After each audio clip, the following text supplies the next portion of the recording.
Mesdames et Messieurs les ministres, Excellences, Messieurs les bourgmestres, chers collègues recteurs et directeurs-présidents, chers présidents des universités françaises qui nous ont fait le plaisir d'être présentes aujourd'hui, en particulier les universités d'Artois, de Reims, de Troyes et de Valenciennes, Mesdames et Messieurs que je salue en vos titres et qualités, chers collègues, chers étudiants.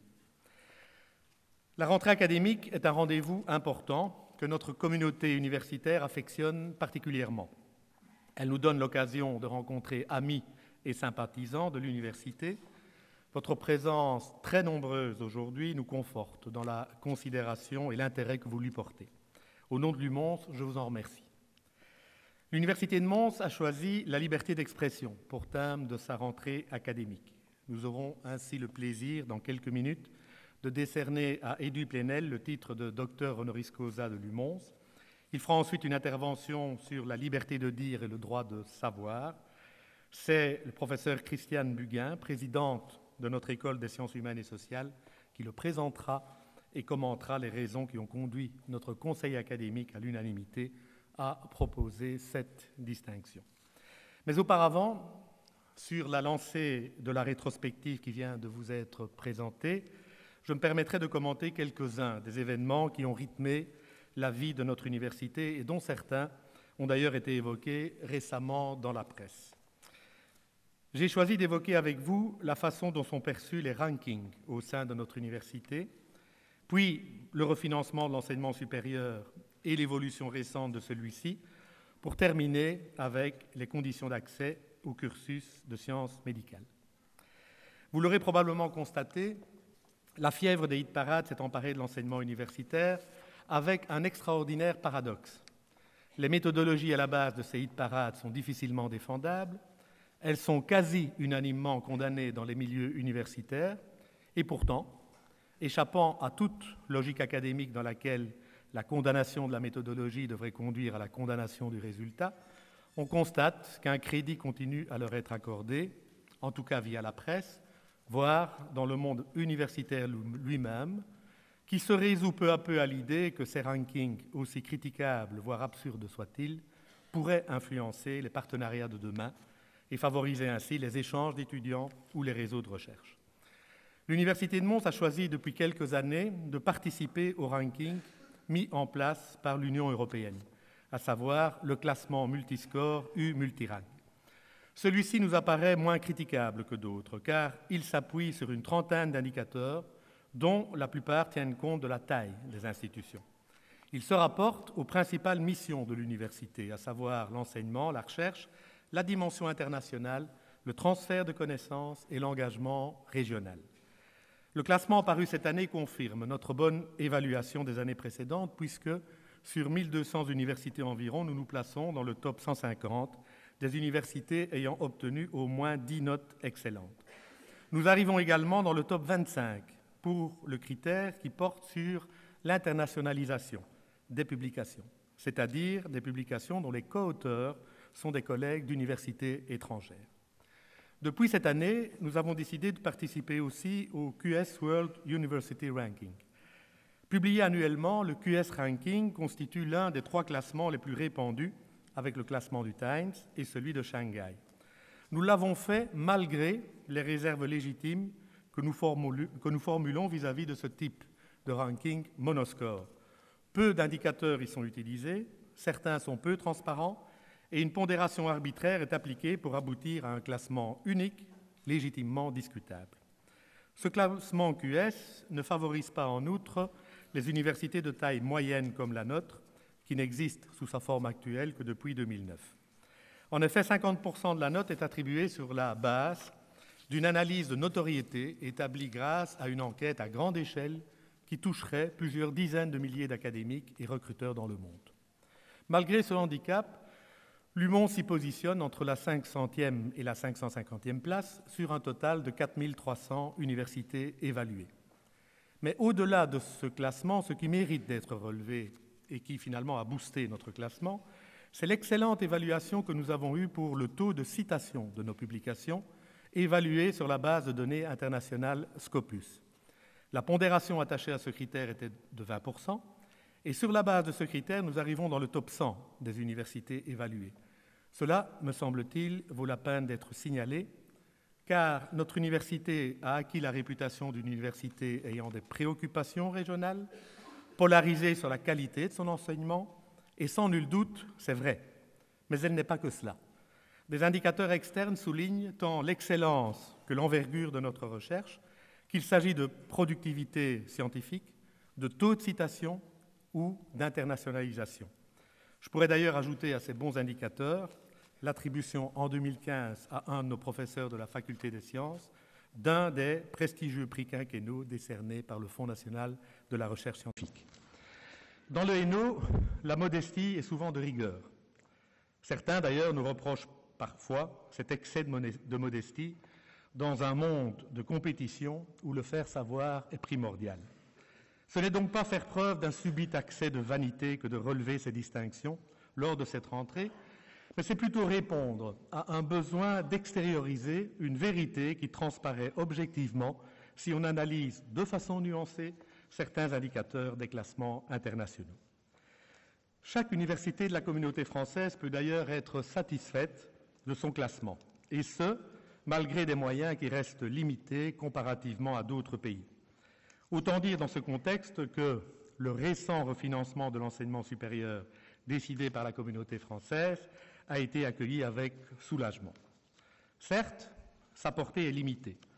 Un montant total d'environ 107 millions d'euros est prévu au cours des 4 prochaines années, avec une affectation progressive se concrétisant par 10 millions d'euros en 2016, pour terminer en fin de législature avec une augmentation annuelle de 42 millions d'euros, soit environ 3% de l'enveloppe totale consacrée à l'enseignement supérieur.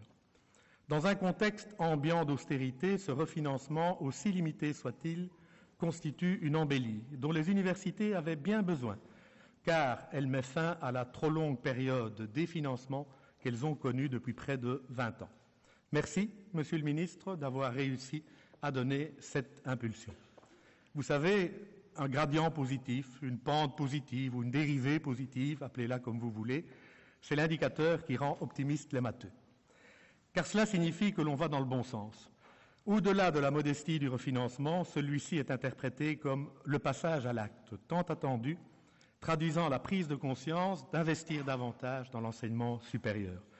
Croyez bien que nos revendications de refinancement ne sont en rien le résultat d'un excès de corporatisme de la part d'universitaires qui, comme on le dit parfois trivialement, défendent leur bout de gras. L'enjeu est plus crucial que cela. Il s'agit de la qualité des ressources humaines dont nous disposerons demain. Il s'agit du potentiel d'innovation sur lequel nous pourrons compter demain.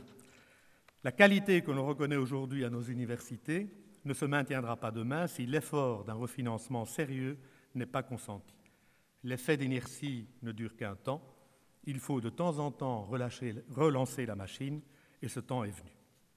Il me semble opportun quand même de souligner plusieurs éléments de cette loi de financement qui sont peut-être passés inaperçus aux yeux du grand public, à savoir, d'une part, le souci de limitation de la concurrence et, d'autre part, le système de solidarité entre universités. Ce refinancement a eu le souci de limiter la concurrence entre universités. En effet, chaque université reçoit un subside constitué par une partie fixe et une partie variable, celle-ci étant calculée sur la moyenne des étudiants finançables des 4 années qui précèdent. La nouvelle loi de financement prévoit une augmentation de la partie fixe qui passe de 25% à 30%. Cette augmentation de la partie fixe est certes modeste, mais elle va dans le bon sens, car elle contribue à rendre le subside de chaque université moins dépendant du recrutement récent en étudiants. Une autre mesure de ce nouveau décret va également dans le sens d'une limitation de la concurrence, à savoir l'application de nombres plafonds dans certaines catégories, ce qui limite à 75% le financement de chaque étudiant au-delà de ces nombres plafonds. D'autre part, deuxième point important, la nouvelle loi de financement prévoit en outre un système inédit, et assez unique d'ailleurs, de solidarité entre les institutions universitaires. Une mesure a été adoptée garantissant jusqu'en 2022 à chacune des 6 institutions universitaires l'allocation dont elles disposaient en 2015. Si l'enveloppe globale consacrée à l'enseignement supérieur ne permet pas d'assurer le minimum, eh bien, le complément est fourni par les autres universités au prorata du bénéfice qu'elles ont tiré de la nouvelle loi de financement. Cette mesure est assez exceptionnelle, elle est assez unique, je crois qu'elle vaut la peine d'être soulignée, d'autant plus qu'elle a été proposée aux législateurs par l'ensemble des 6 recteurs unanimes. Cette nouvelle loi de financement devait être le complément du décret paysage adopté en 2013 et qui redessinait le paysage de l'enseignement supérieur, paysage que l'on croyait stabilisé pour un certain temps.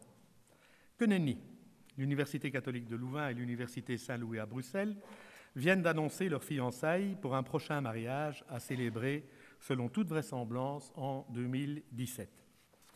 Il faut bien constater, une fois de plus, que la logique des réseaux continue, en ce début du XXIe siècle, à influencer l'évolution du paysage de notre enseignement supérieur. Et l'histoire se répète. Dois-je vous rappeler ici, à Mons, qu'en 2011, les FUCAM ont fait le choix de rejoindre l'UCL, qui n'avait à l'époque aucune implantation dans le Hainaut. Elles n'ont pas souhaité rallier l'Université de Mons, qui pourtant leur ouvrait et la porte et les bras. Pourtant, c'est essentiellement lorsqu'un rapprochement s'effectue sur une base géographique qu'un réel partage des ressources devient efficace. On peut partager les infrastructures situées à proximité, on peut regrouper les étudiants sans leur imposer de longs déplacements et ne pas dédoubler les cours de cursus proches, on peut consolider les structures administratives avec une vraie fusion de celles-ci. Bref, on peut faire plus tout en maintenant les moyens des institutions partenaires. L'Université de Mons vit cela au quotidien depuis sa création en 2009, au départ de l'Université de Mont-Sénaut, la Faculté Polytechnique, l'École d'interprètes internationaux et l'Institut supérieur d'architecture. Leur association à Mons ayant au final accentué le volume d'activité de chacun des partenaires, amélioré le service aux étudiants et augmenté le volume d'emploi.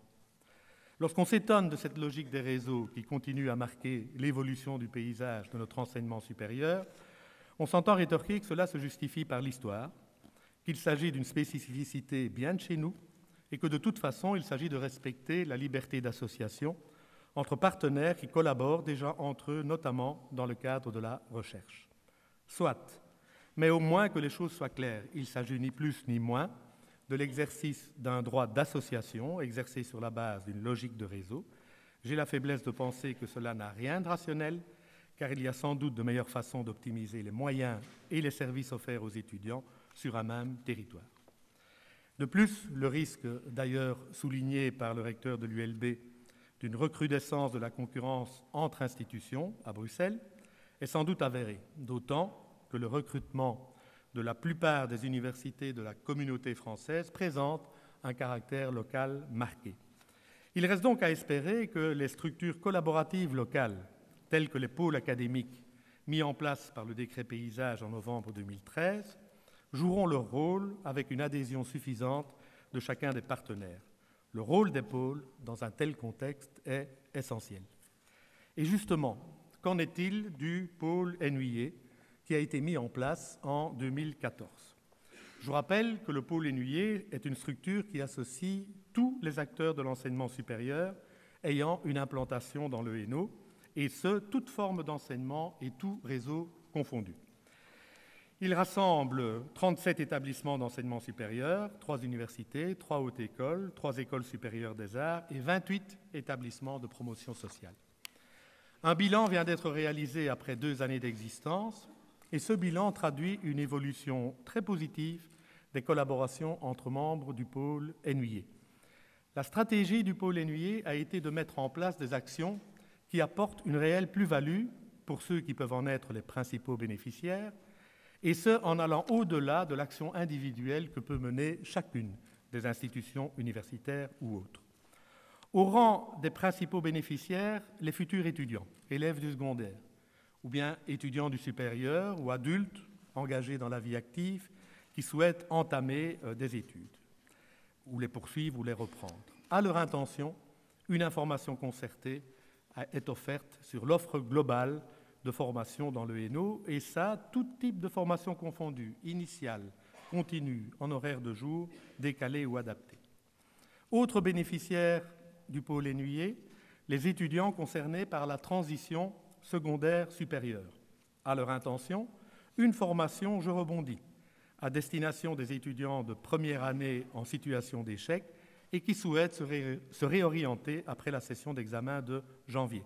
Donc cette formation et l'accompagnement des étudiants sont assurés par l'ensemble des institutions du pôle. Bientôt devrait se concrétiser un autre projet qu'on appelle le projet Coup de pouce, qui porte sur l'organisation d'activités de préparation aux études supérieures.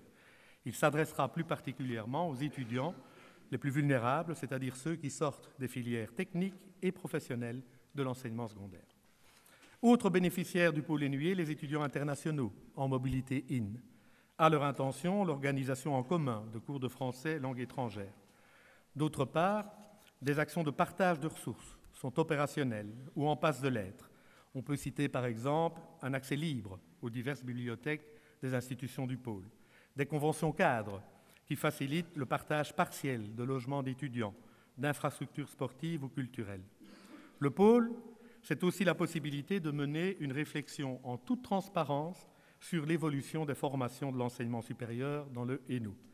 Notre université sera d'ailleurs impliquée prochainement dans des projets communs menés avec l'Université libre de Bruxelles à Charleroi, ainsi qu'à Mons en collaboration avec 4 autres partenaires du pôle Énuyer. D'autres actions sont en chantier, comme celle prévoyant la mise en place prochaine d'un bureau de valorisation des acquis d'expérience à Charleroi, spécialement dédié au personnel de Caterpillar, dont on vient d'annoncer la dramatique fermeture. Elle est destinée aux travailleurs qui voudraient valoriser leur expérience et reprendre des études dans une des institutions du pôle Énuyer. Bref, grâce aux liens plus personnalisés qui se sont créés en son sein, le pôle académique Énuyer apporte un plus manifeste. Il est en train d'explorer, probablement au maximum, les possibilités de plus-value que l'on peut apporter entre partenaires voisins et de bonne volonté, tout en étant conscient aussi des limites inhérentes et par ailleurs inévitables venant du fait qu'ils ne partagent pas la même bourse. Pour terminer ce petit tour d'horizon des points chauds de la rentrée, il y en a un qu'on ne peut forcément pas oublier, à savoir celui de l'accès aux études de médecine. Quelques mots d'abord pour préciser le contexte de cette problématique assez complexe. Le nombre d'attestations UNAMI que l'on peut délivrer aux futurs médecins est limité. Il est contingenté, avec une répartition actuelle de 60% pour la Flandre et 40% pour la partie francophone. Pour des raisons diverses, le nombre de futurs diplômés en médecine dépassera dans les prochaines années le quota admissible des attestations, faiblement en France, de façon plus conséquente en communauté française. La problématique n'est pas simple, avec une complication bien typique de notre pays, à savoir que les quotas INAMI relèvent d'une compétence du gouvernement fédéral et l'organisation des études dépend de la communauté française. Il y a 2 ans, pour garantir que les étudiants en médecine en cours de cursus recevraient tous leur attestation UNAMI, la ministre fédérale de la Santé, Maggie De Bloch, a souhaité qu'en communauté française, un filtre soit placé à l'entame du cursus en sciences médicales. C'est ce qui a été fait l'année dernière, avec un décret médecine mis en place par le ministre Marcourt, organisant ce filtre en fin de première année. 2 conditions étaient donc nécessaires pour le passage en 2e année, à savoir la réussite d'au moins 45 crédits en première année, et d'autre part, le classement en ordre utile à ce concours, donc placé à la fin de la première année. En juillet dernier, suite aux recours et aux actions en référé introduits par un ensemble d'étudiants de première année des universités de Namur, de Liège, de Louvain et de Mons, le Conseil d'État a suspendu l'exécution du classement du concours de médecine. Dans sa motivation principale, le Conseil d'État a considéré que les fondements juridiques du classement étaient illégaux. Le quota de 605 étudiants autorisés à passer en 2e bachelier était, selon le Conseil d'État, basé, je cite, sur un contingentement fédéral jugé non suffisamment motivé et défini de façon arbitraire. Suite aux arrêts du Conseil d'État, suivis par les décisions au civil des tribunaux de première instance, le ministre Marcourt, dans le respect des décisions de justice, a autorisé l'inscription en 2e année des étudiants ayant réussi les 45 crédits de la première, mais non classés en ordre utile au concours. Voilà le contexte. Alors, paradoxalement, ces événements ont conduit la ministre fédérale non pas à motiver davantage les quotas, comme le demandait le Conseil d'État, mais à exiger dorénavant l'organisation d'un filtre dès l'entrée des études de médecine, et ce sous la forme d'un examen ou d'un concours d'entrée. Cette situation est évidemment regrettable pour les étudiants en cours de cursus, qui n'ont, au stade actuel, pas de garantie d'obtenir tous leur attestation INAMI. Ce qui est paradoxal dans cette affaire, c'est que dans toute cette problématique, le pourquoi de la limitation à l'avenir du nombre de médecins semble passer au second plan, tous les regards se polarisant sur le comment, à savoir la façon de filtrer le nombre d'étudiants.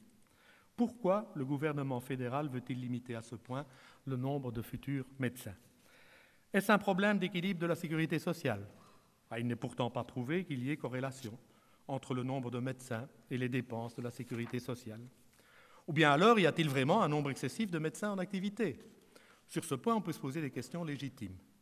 Quand on subit les longs délais de rendez-vous chez certains spécialistes, quand on constate la nécessité d'importer des médecins de l'étranger, et quand on est conscient de la réelle pénurie qui s'annonce pour les médecins généralistes, en particulier dans une province comme la nôtre.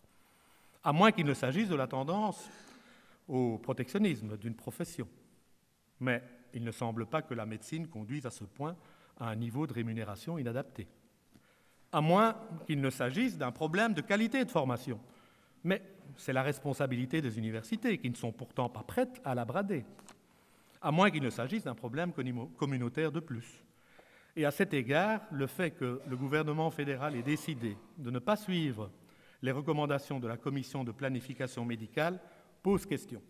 Cette commission, constituée d'experts et de scientifiques, a proposé en vain, compte tenu des besoins estimés dans la partie francophone, de faire passer le quota francophone de 40% à 40,5%.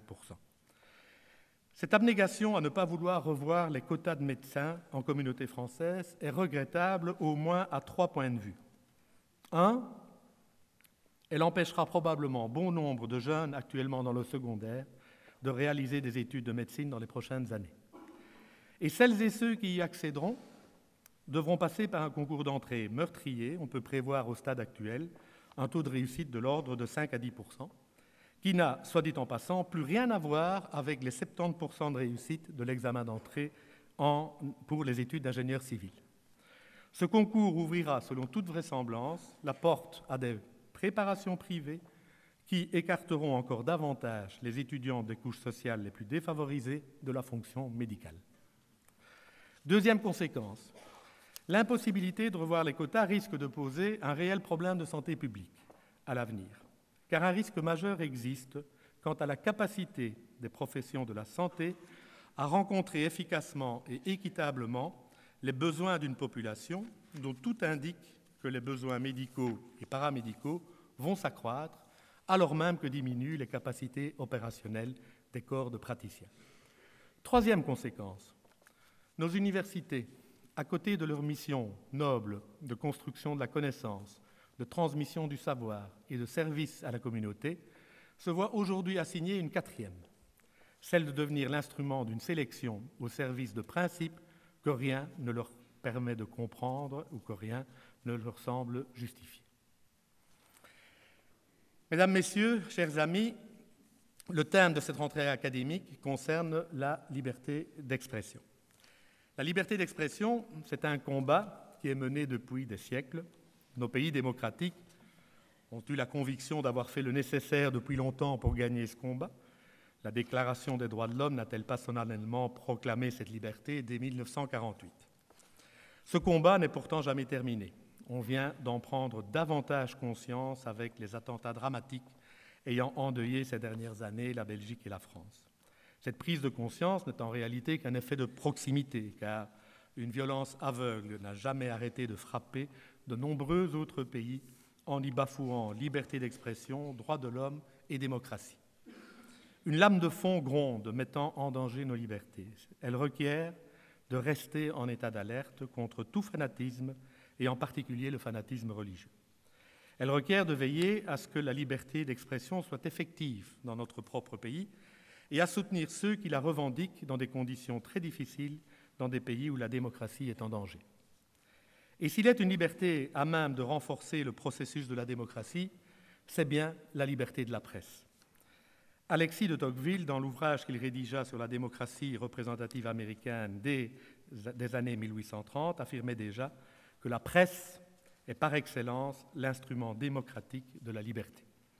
Pouvoir enquêter librement sur des affaires publiques, pouvoir en informer sans crainte et sans avoir à résister à des pressions, qu'elles soient d'ordre politique ou économique, c'est le minimum que l'on puisse attendre pour qu'une presse soit libre et indépendante. Et s'il y a bien un journaliste qui y a consacré toute son énergie, c'est bien Edoui Plenel. Après une longue carrière au sein du journal Le Monde, Edoui Plenel est actuellement le directeur de Mediapart, un journal d'information diffusé exclusivement sur Internet, journal qu'il a fondé en 2008. Mediapart ne vit que du soutien de ses lecteurs et de ses abonnés. Il n'y a pas de rentrée publicitaire, ni subvention, ni mécénat. Cette indépendance est un atout pour un journalisme d'opinion et d'investigation. Cette indépendance a pu être acquise grâce à la fidélité des abonnés qui ont aujourd'hui dépassé les 100 000. C'est cette indépendance qui permet aujourd'hui à Mediapart d'endosser un rôle clé dans la révélation de plusieurs affaires mettant en cause des hommes, notamment des hommes politiques français. C'est cette indépendance qui permet à Mediapart de se comporter comme un salutaire lanceur d'alerte lorsque c'est nécessaire. Figure de proue de Mediapart, Edoui Plenel est devenu un personnage emblématique qui, tout au long de sa carrière journalistique, s'est avéré un ardent défenseur de la liberté d'expression. Ce sont ces valeurs que l'université a voulu mettre à l'honneur en lui attribuant le titre de docteur honoris causa. Une rentrée académique placée sous le signe de la liberté d'expression, quoi de plus normal au sein d'une université qui doit être par nature un lieu de débat, un lieu où la pensée critique doit être apte à démanteler tout argument d'autorité, un lieu qui doit permettre à chacun d'accéder à l'éventail le plus large d'informations et d'opinions. Au sein de l'université, la liberté d'expression va de pair avec la liberté académique. Elle se retrouve dans l'ensemble des activités qui gouvernent la vie des enseignants et des chercheurs, la liberté d'enseigner, la liberté de chercher, la liberté de diffuser des informations et des idées et d'en débattre. Cette liberté est mise à mal régulièrement dans le monde. Cette agression atteint son paroxysme même dans des pays proches de nous, comme nous le rappellent les événements dramatiques et inquiétants de la Turquie, lorsque bon nombre de nos collègues y sont victimes d'une répression massive. Dans nos pays occidentaux, au sein des universités, le climat d'insécurité ambiant risque petit à petit de conduire à une forme de censure de la liberté d'expression sur les campus. Ainsi, par exemple, en Angleterre, suite à une loi antiterroriste, les universités britanniques ont désormais la responsabilité de faire de la prévention et de repérer les étudiants à risque. Nous n'en sommes probablement qu'au commencement de cette subtile et difficile balance à établir entre sécurité et liberté publique. Aux États-Unis, des dérives apparaissent dans certains campus, comme par exemple le droit d'utiliser des trigger warnings, donc des avertissements déclencheurs, pour signaler thèmes ou textes sensibles, ou l'instauration d'espaces où les étudiants seraient protégés de toute expression jugée hostile et offensante. En communauté française, on n'en est pas là. Pourtant, dans certaines institutions de l'enseignement supérieur, c'est encore le port du voile qui pose parfois problème. En ce début du mois de septembre, une haute école de Liège avait décidé, avant de se rétracter, d'interdire le voile aux étudiantes dans ses locaux et d'appliquer à la lettre l'interdiction du port de vêtements qui expriment une appartenance philosophique, religieuse ou politique. Il est vrai que derrière ce voile, il y aura toujours cette question de savoir s'il correspond au souhait de manifester une emprise religieuse ou simplement une préférence individuelle. Pour notre part, au sein de notre université, ce débat a eu lieu il y a 5 ans et nous avons accepté sans problème le port du voile à l'intérieur de notre établissement. Nous l'avons fait pas seulement dans le souci de respecter une liberté d'expression individuelle. Nous l'avons fait parce que nous considérons que l'université est un lieu de confrontation des idées et que c'est dans la diversité que l'on apprend à décider en connaissance de cause. La mission de nos universités ne se situe-t-elle pas dans la droite ligne du siècle des Lumières et ce que Condorcet exprimait déjà en 1792 dans son rapport sur l'instruction publique, à savoir que c'est grâce à l'enseignement, grâce à l'instruction, grâce à la confrontation d'idées, que chacun peut devenir son propre éducateur. Ce qui peut lui assurer la liberté, c'est de poser ses choix en connaissance de cause. En fait, et en guise de conclusion, la vraie liberté ne consiste pas à devoir choisir entre le blanc et le noir, mais à la capacité à nuancer ce choix préétabli et, le cas échéant, à le contester. Je vous remercie pour votre attention.